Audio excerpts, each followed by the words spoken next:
Hello everyone, this is Philosophy 67, right? Political philosophy.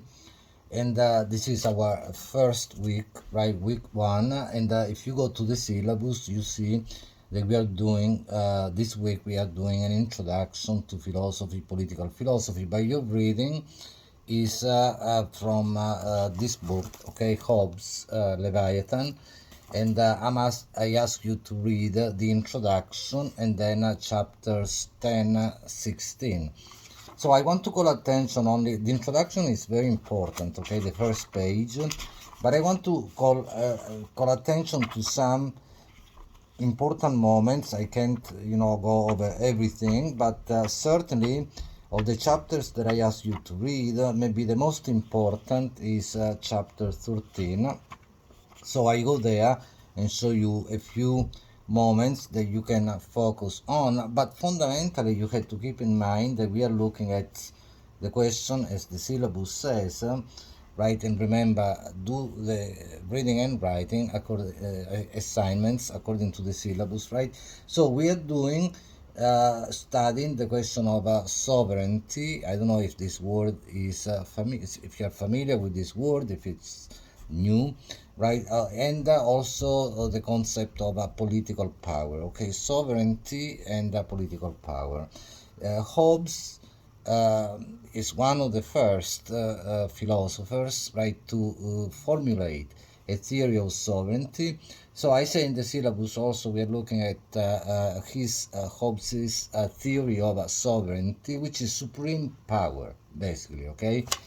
Absolute power, typically the power of the king, right? Then it's used in other ways as well. We use it also to say, to speak about, right, the sovereign individual. It is another word for sovereignty, might be independence. There are differences, but in any case, we say today that we speak of a sovereign state country if that state, that country is independent and so on, okay?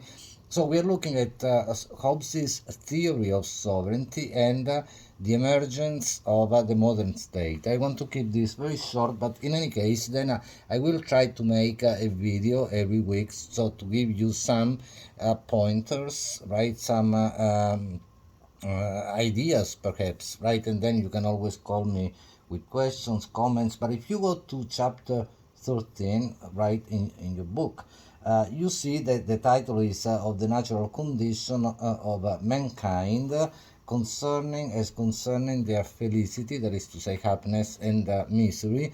But in any case, it is here also not only that we see the theory of sovereignty. I mean, in Hobbes, I mean, he begins with the idea that of equality, which is problematic in itself, right? You can think about that, whether at the beginning everybody is really equal and in what sense, but it is actually not necessarily the case that Hobbes is right, and other people also at the time of Hobbes were thinking similarly, but in any case, maybe there is no equality to begin with, right? Precisely at the beginning of everybody's life and so on.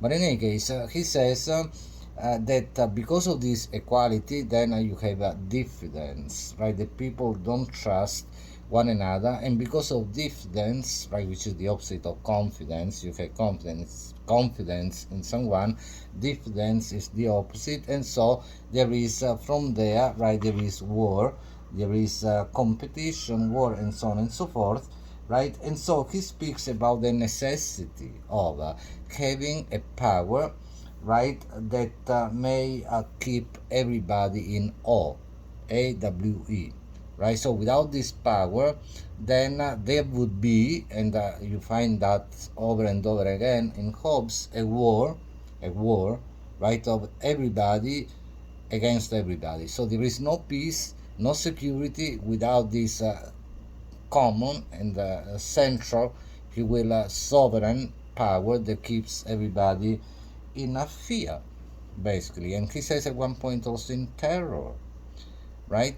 So then there is no security, no peace. I mean, you will see also, I can't go over everything, but I say, read at least from chapter 10 to 16, that he speaks about the question of desire. Desire is very important in Hobbes. I mean, without desire, there is no life, right? I mean, and we have one desire after the other. We satisfy one desire, then there is another one, and so on and so forth. And power as well is built on this. And then he also says that we had the desire for as well many things, right? But also peace and security. To satisfy this desire, basically this is why ultimately, you know, I'm simplifying, but the state, right, the sovereign power, right, political power comes into existence, because there is in Hobbes, if you will, this transition, right, is going from the state of nature, that's in the title of chapter 13, right, the natural condition, that usually people say the state of nature, in which there is no security, no peace, no prospect of anything. I mean, people cannot do anything because you know, you're not going to start say a business or building whatever, because it can be taken away, it can be destroyed anytime, and by, you know, everybody has the equal right to anything whatsoever, and there is nothing, there is no